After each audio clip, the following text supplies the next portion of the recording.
Hi guys, it's your girl Logan the Empress. I'm doing this gorgeous look for you today. And I am going to do a murder profile of Gary Ridgway, the Green River Killer. Welcome to this first episode of Prolifically Curious.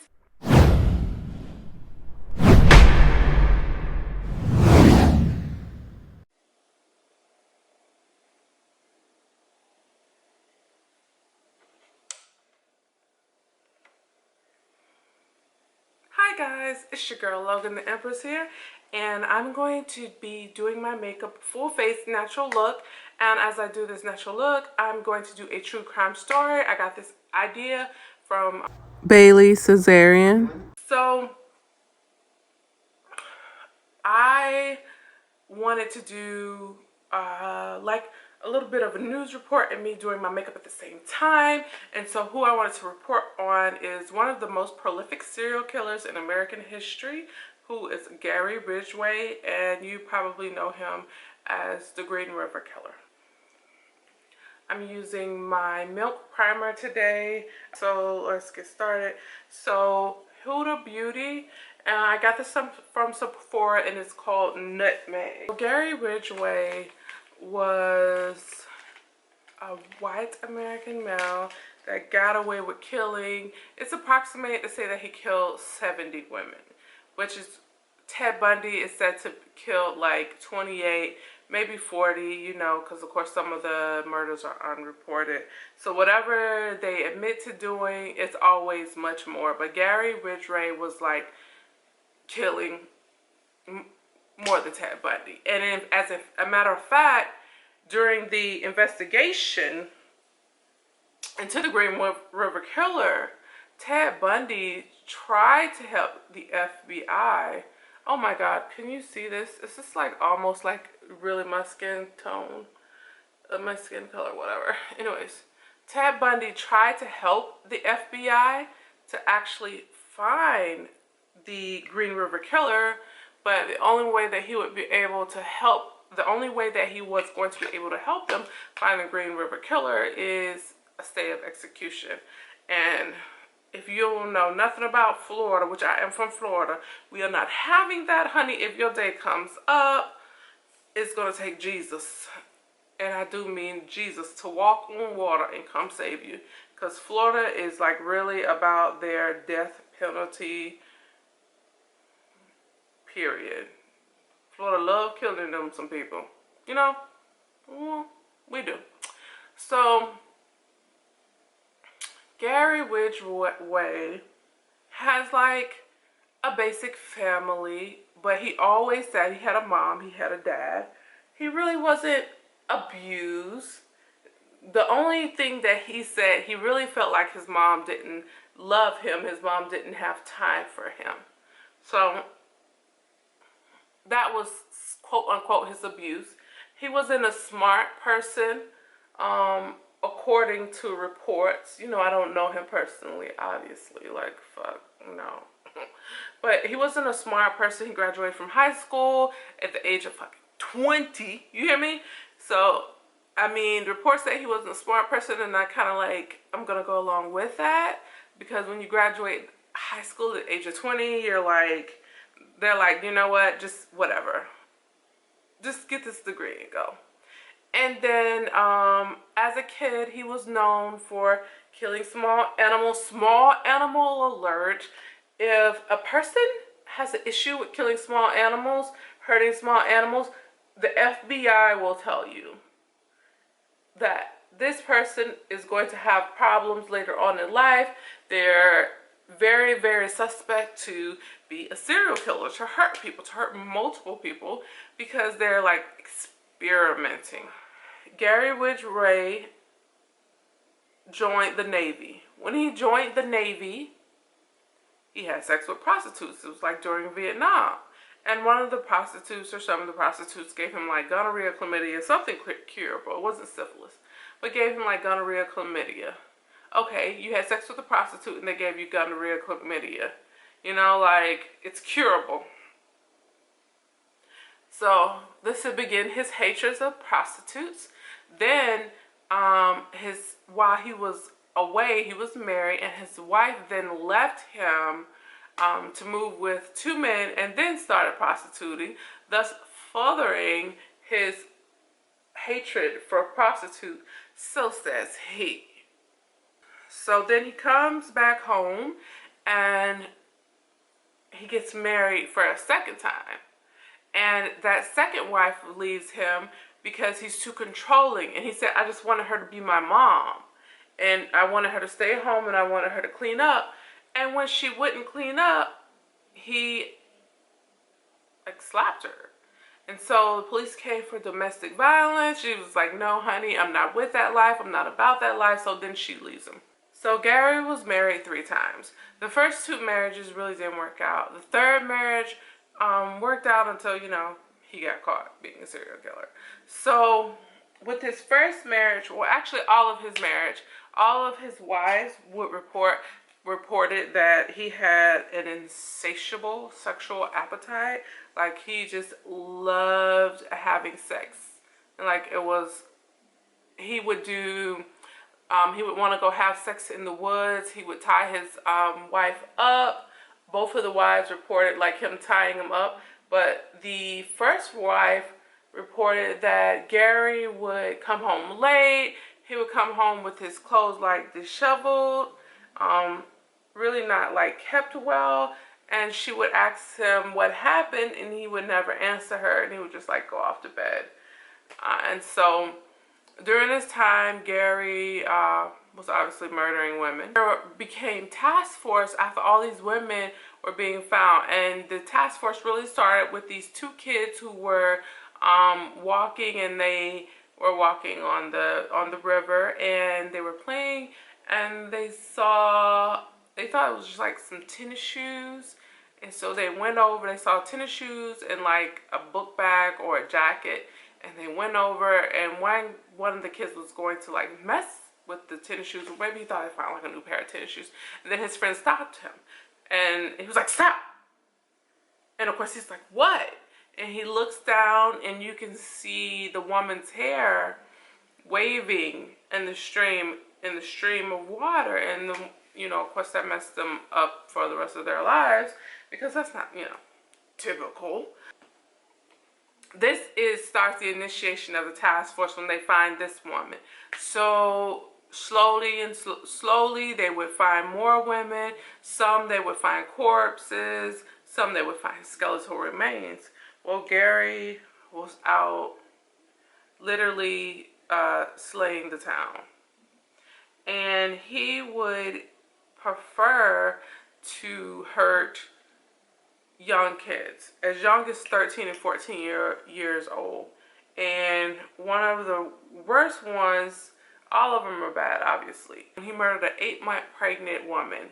And they said, you know, understandably, how could you do that? And he was like, oh, I didn't know she was pregnant.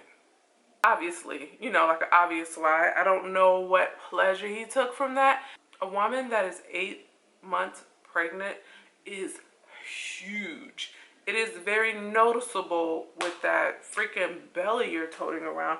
It's absolutely no way that you didn't know that that person wasn't pregnant. I mean, it's like duh, in your face pregnancy, you know? So the task force started, and of course, Gary was suspected, as you know. He's killing people. It's suspected that he's killing people. And the police officer that brought him in questioned him, and he took a polygraph test. And the way that they asked the questions, they said it was no control questions. They would just go straight into it. They didn't know what they were doing, basically. So he passed the polygraph test. So he was still like a suspect, but it was nothing they could do about it. And so after that, he murdered a young woman, and she was like she was into an argument with her boyfriend, and she goes and gets into a car with Gary. And her boyfriend sees what car he gets into and remembers the car. And so her dad went and got a gun, when they got him and said, we're going to find her. So they end up finding the car, which of course was Gary's car, and they call the police. So the police come. This really happened. The police come. Not only do they not investigate, Gary talks the police because he knew Gary. Oh, I know Gary. Gary wouldn't do anything like that. He knew Gary. The woman was still in the house, alive at the time. Can you imagine, like just out of a movie, but it's real life, being in a house, being held captive, about to be murdered, scared to death, a young teenage girl. The police are outside. Your dad's outside. And the police know the person who has you held captive and lets him go. And he comes back in the house and murders you. And that's what happened to her. Now, did that police do a bad job? Fuck yeah, she's dead. You know, I won't get into the semantics of police because you know that we need police, obviously. But I just really honestly feel like if that killer was black or Hispanic, that he wouldn't have had the opportunity to murder over. He admits to 71 murders. So, of course, he did more than that because what you admit to, you did like worse. I really feel like he wouldn't have gotten that far away from it. But I digress. That's not what we're here for. I'm not going to like argue about like black and white and how black people and people of color are treated differently. I'm not going to argue that. It's obvious.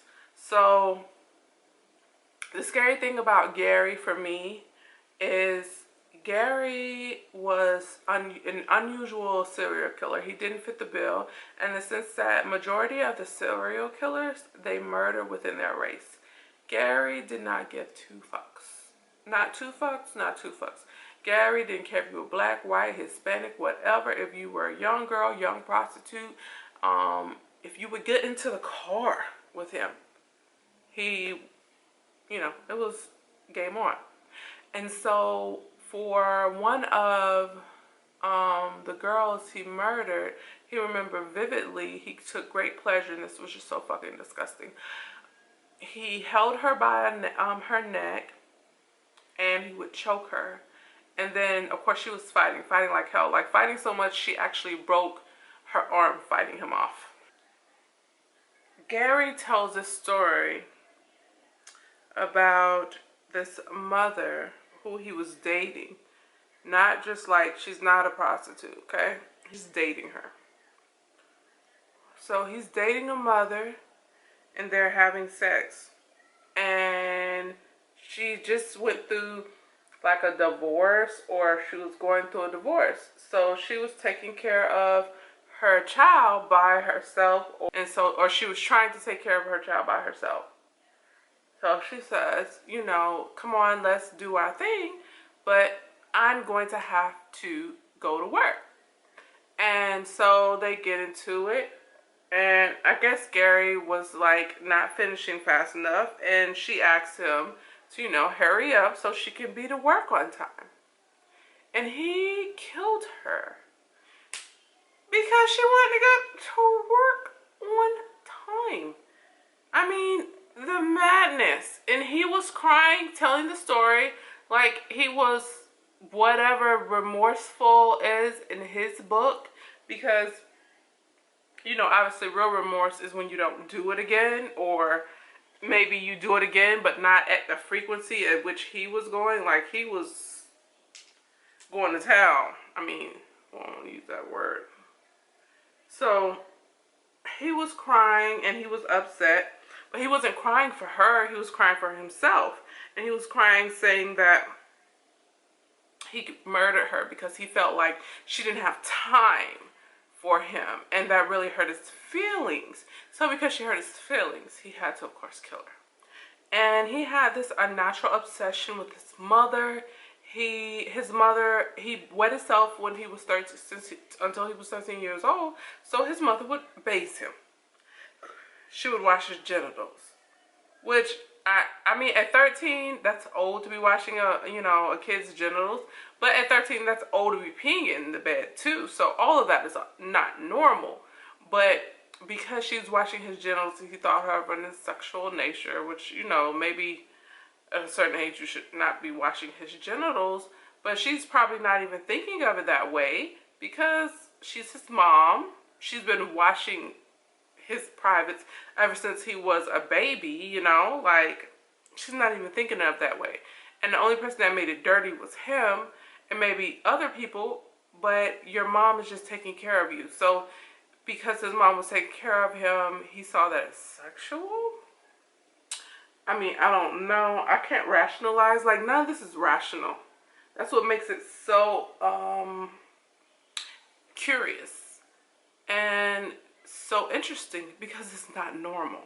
I don't care that most moms don't wash their genitals at the age of 13, but that doesn't make you a serial killer because she washed your genitals because you're peeing in the bed and she's taking care of you. As the FBI started to investigate him, and this is when they were like light years away from catching him, victims away from catching him. As the FBI starts to investigate him, they start to trail him. They didn't tell him, obviously, but he would go where all the prostitutes were. And he would drive 5 miles below the speed limit, stalking them, looking for the opportunity to attack them. So when they saw that, they were like, oh God, no. We gotta get him off the streets. So they questioned him, get some DNA, saliva.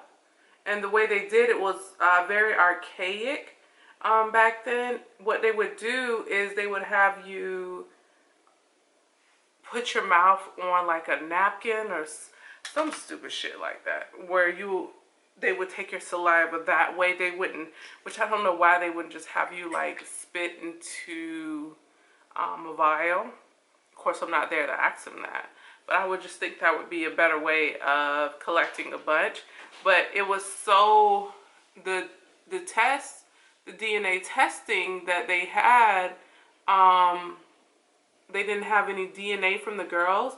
And then the testing that they would do would destroy the specimen back then. So if they destroyed the specimen and they needed to test it again, they wouldn't be able to, obviously, because they destroyed the specimen. So they decided, instead of, trying to get more specimen, that they would wait. While more and more people, or more and more women, were murdered. The task force got, and a lot of people had a lot of feelings about them sitting on the DNA sample and not sending it off to be tested. And a lot of people felt like they didn't do a great job at, they weren't too aggressive enough at catching him because of the fact that they sat on some DNA samples. And I'm not saying they didn't want to catch him because, like, duh, of course they did. But then one of the guys was like, at one point, he was the only person on the task force because they weren't super successful. And so people were like steadily leaving the task force because I don't know if they felt like it was a waste of their time. I mean, I can't even speak for anybody, so I'll just stop. Gary comes up as a suspect again.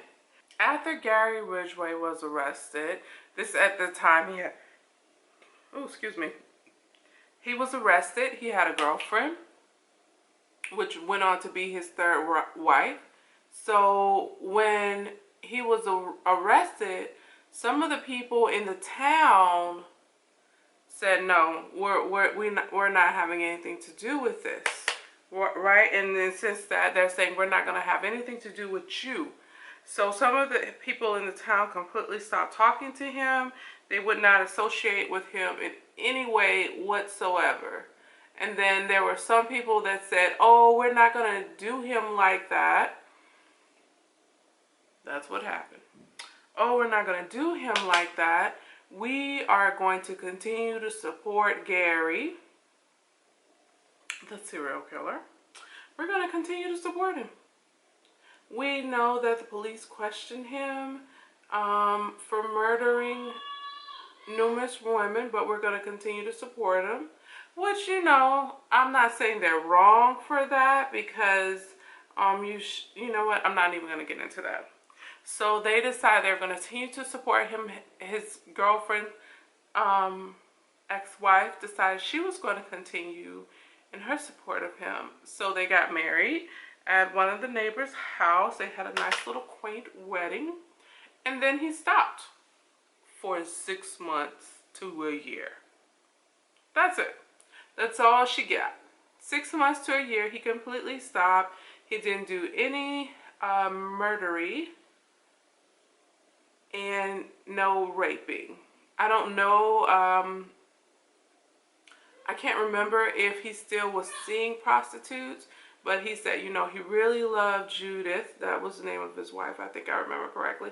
He really loved Judith, and because of that, he didn't want to, like, have sex with other women. So he decided that he was going to be, I guess, a good husband and not have sex with other women for at least 6 months. So don't let me down, Yellow. Don't let me down, Yellow.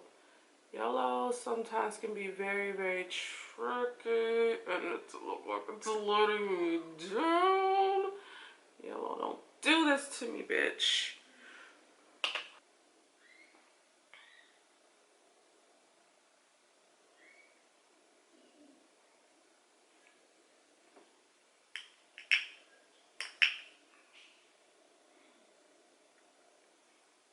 In 1982, they got the DNA from Gary Ridgway. Like I said, they like had him suck on a piece of cloth or something. Very, not elegant, but you know, 1982, I was not born. Or was I? So the techniques weren't very advanced, whereas in 2001, they actually knew how to use the DNA evidence.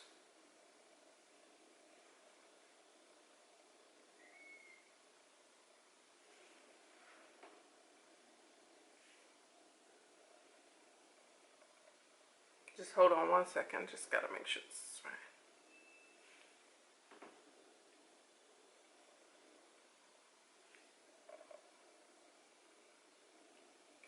So as they learned to use the DNA evidence, they sent it off to the, they sent the DNA off and they called the detectives. Detectives, we have a hit. One of the major members of the task force that had at this point been disbanded said, I know who it is. Who do you think? Gary Ridgway. Of course, she was right. Well, they went to arrest him. He was convicted.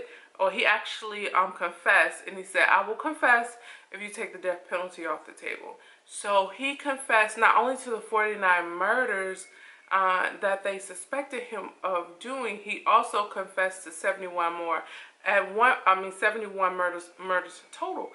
When Gary Ridgway was finally caught, and he was talking about the bodies, and he was very upset, and he was crying, and he wasn't upset and he wasn't crying for the murders that he, for the people that he murdered. He was upset and he was crying because he wanted to own those women. They were his possessions. They weren't human beings to him. They were just possessions. So he's in jail right now in Utah State Prison, serving out his like 17 million year sentence. I doubt he makes it to the end of that. You know, I doubt it. Hope that you enjoyed this episode. I am trying something new. Please don't get in my comments and say anything out of the way. If you do, I will be prompt to cuss you out. You already know. I'm just telling you ahead of time in case you don't know. That's what's gonna happen. Okay. Hope that you all have enjoyed this kind of like beauty tutorial slash get ready with me slash murder profile. I mean, I don't even know what to call it. I'll get better at it. Anyways, this was the first episode of this was the first episode of Prolifically Curious. It has been your girl, Logan the Empress. This is like, oh, so cute. See you guys next time. Bye.